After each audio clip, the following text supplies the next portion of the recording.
अमचन music की शानदार प्रस्तुति।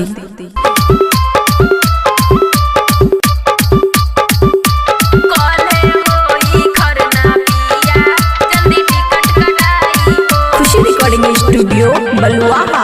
छठी माई के करब बरतिया घर है आई हो, घर है आई हो। छठी माई के करब बरतिया घर है आई हो। कॉले होई खरना पिया जल्दी टिकट कटाई हो। कॉले होई खरना पिया जल्दी टिकट कटाई हो। डीजे सुमित सतीश रईस जल्दी टिकट कटाई हो।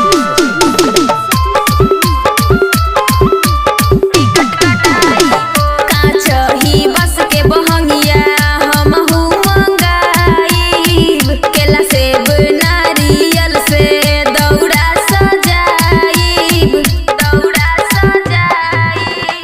काचही बस के बहंगिया हमहू मंगाईब। केला सेब नारियल से दौड़ा सजाई। छठी माई के चरणों में दोनों ध्यान लगाईब हो, ध्यान लगाईब हो।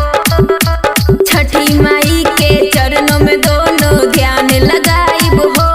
कॉले होई खरना पिया जल्दी टिकट कटाई हो।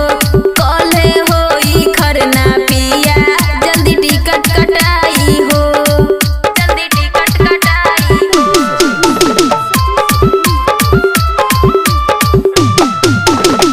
हाथ जोड़े विनती करे माई से दीपाली। हर साल घाट सजाईब पूरी बनाईब, पूरी बनाईब। हाथ जोड़े विनती करे माई से रानी।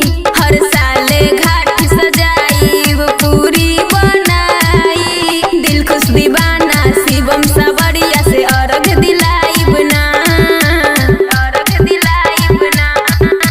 दिल खुश दीवाना शिवम सवरिया से अर्घ दिलाईब ना। सिकरहटी के घाट पपिया हम व्रत मनाईब ना। कुमार खंड के घाट पपिया हम व्रत मनाईब ना। खुशी रिकॉर्डिंग स्टूडियो बलुआहा।